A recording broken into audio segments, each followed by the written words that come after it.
आप सभी को हमारा जय श्री राम। श्री रामचरितमानस प्रथम सोपान बालकांड।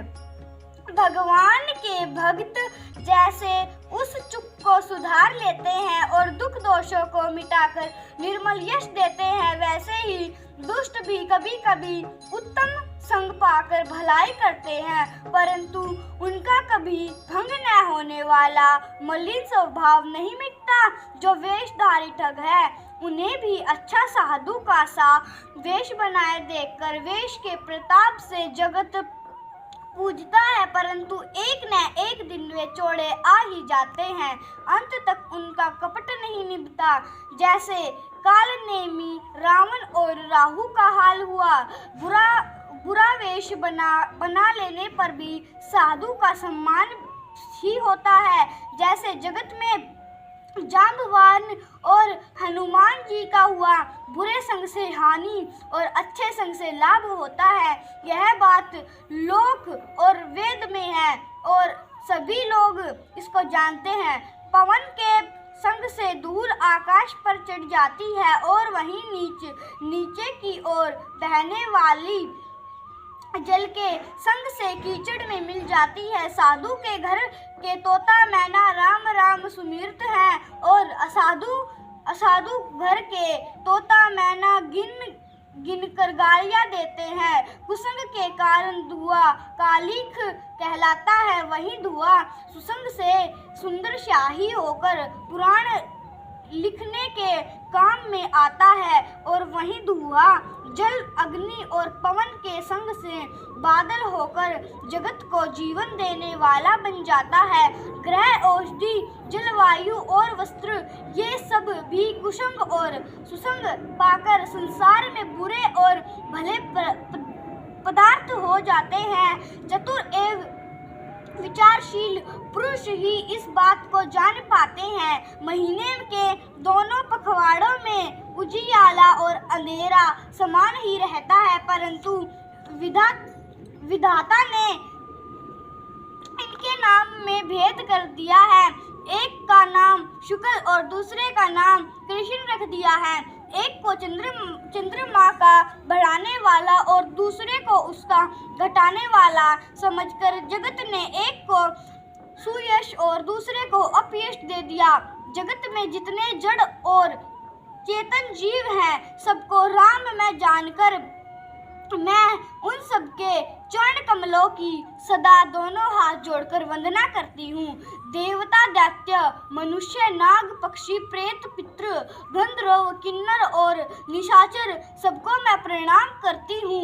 अब सब मुझ पर कृपा कीजिए। 84 लाख योनियों में 4 प्रकार के स्वदेज, अंडजज, उभयज, जरायुज जीव जल, पृथ्वी और आकाश में रहते हैं। उन सब भरे हुए इस सारे जगत को श्री सीताराम में जानकर मैं दोनों हाथ जोड़कर प्रणाम करती हूँ। मुझको अपना दास जानकर कृपया की खान आप सब लोग मिलकर छल छोड़कर कृपया कीजिए। मुझे अपने बुद्धि बल का भरोसा नहीं है, इसलिए मैं सबसे विनती करती हूँ। मैं श्री रघुनाथ जी की गुणों का वर्णन करना चाहती हूँ, परंतु मेरी बुद्धि छोटी है और श्री राम जी की चरित्र अधा है। इसके लिए मुझे उपाय का एक भी अंग अर्थात कुछ लेश मात्र भी उपाय नहीं सूझता। मेरे मन और बुद्धि कंगाल है, किंतु मनोरोध राजा है। मेरी बुद्धि तो अत्यंत नीची है और चाह बड़ी ऊंची है। चाह तो अमृत पाने की है, पर जगत में जुड़ती छाछ भी नहीं। सज्जन मेरे ठिठाई को क्षमा करेंगे और मेरे बाल वचनों को मन लगाकर प्रेम पूर्वक सुनेंगे। जैसे बालक सब जब तोतले वचन बोलता है तो उसके माता पिता उन्हें प्रसन्न मन से सुनते हैं, किंतु क्रूर, कुटिल और बुरे विचार वाले लोग जो दूसरों को दोषों के भूषण रूप से धारण किए रहते हैं, अर्थात जिन्हें प्राय दोष ही प्यारे लगते हैं, रसीली हो या अत्यंत फीकी।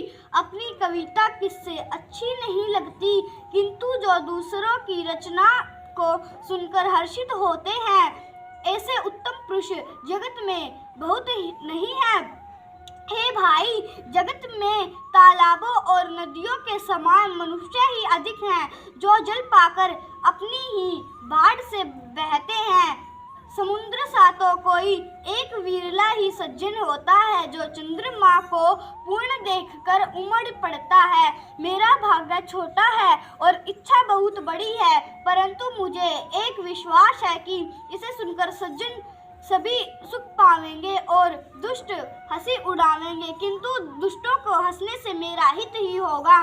मधुर कंठ वाली कोयल को कोय तो कठोर ही कहा करते हैं, जैसे बुगले हंस और मेढक पपी ही को हंसते हैं, वैसे ही मलिन मन वाले दुष्ट निर्मल वाणी को हंसते हैं। जो न तो कविता के रसिक है और न जिनका श्री रामचंद्र जी के चरणों में प्रेम है, उनके लिए भी यह कविता सुखद हास्य रस का काम देगी। प्रथम जो यह भाषा की रचना है, दूसरी मेरी बुद्धि भोली है, इससे यह हंसने के योग्य ही है। हंसने में उन्हें कोई दोष नहीं, जिन्हें न तो प्रभु के चरणों में प्रेम है और न ही अच्छी समझ ही है, उनको यह कथा सुनने में फीकी लगेगी।